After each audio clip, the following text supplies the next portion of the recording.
আমার স্নেহের একাদশ শ্রেণীর শিক্ষার্থীরা, আজকে আমি তোমাদের জন্য আবারও তোমাদের সেই বিখ্যাত নাটক আগুন থেকে আবারও একখানি প্রশ্ন এবং উত্তর উপস্থাপন করব।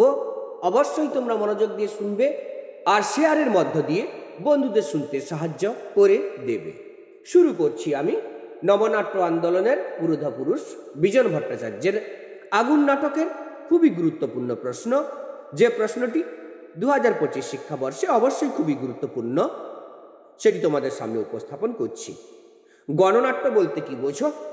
গণনাট্য রূপে আগুন নাটকটি কতখানি সার্থক তা আলোচনা করো। ভূমিকা বা প্রেক্ষাপট 19 শতকের প্রথম দিক থেকেই ঔপনিবেশিক শক্তির বিরুদ্ধে সারা পৃথিবীর মানুষের মধ্যে ধীরে ধীরে গণজাগরণ দেখা দেয়।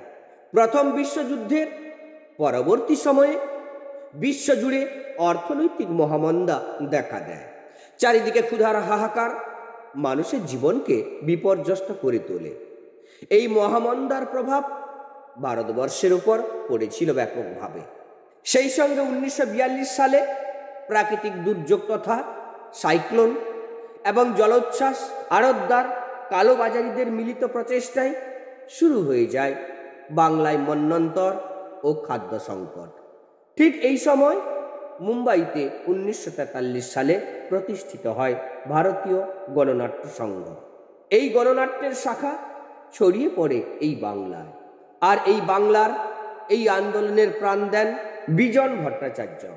তিনি প্রতিষ্ঠা করেন 1943 সালের মে মাসে নাট্য ভারতী নাট্য সংঘ, এবং এই নাট্য সংঘের প্রথম মঞ্চস্থ হয় আগুন নাটকটি।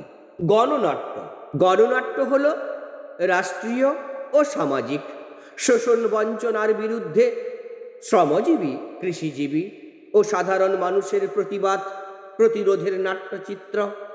শাসক শোষক অত্যাচারীর বিরুদ্ধে ঐক্যবদ্ধ গণচেতনা জাগিয়ে তোলা গণনাট্যের লক্ষ্য, যাতে সংগ্রাম আন্দোলনের মাধ্যমে জনতা নিজের প্রাপ্য অধিকার ছিনিয়ে নিতে পারে। গণনাট্যে প্রধান ভূমিকা থাকে শ্রমিক, কৃষক, মেহনতি জনতার। বিজন ভট্টাচার্যের আগুন নাটকেও 43-এর মন্বন্তর পীড়িত ক্ষুধার্ত জনতাই নায়ক, কোনো ব্যক্তি চরিত্র নয়।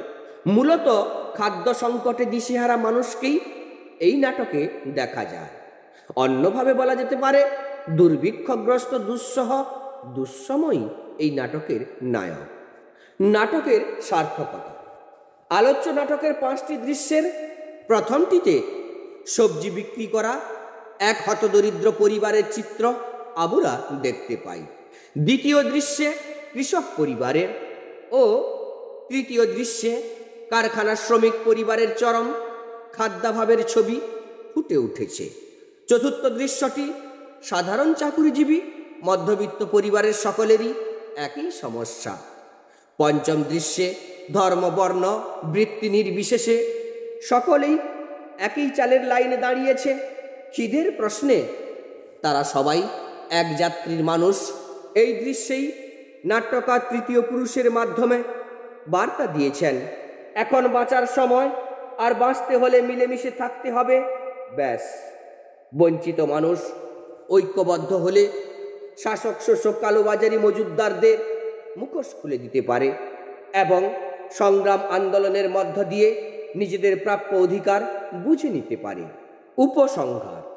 এইভাবে সমগ্র নাটকে তুলে ধরা হয়েছে গণজাগরণ, আর এই জাগরণের মধ্য দিয়েই মানুষ তার অধিকার বুঝে নেবে।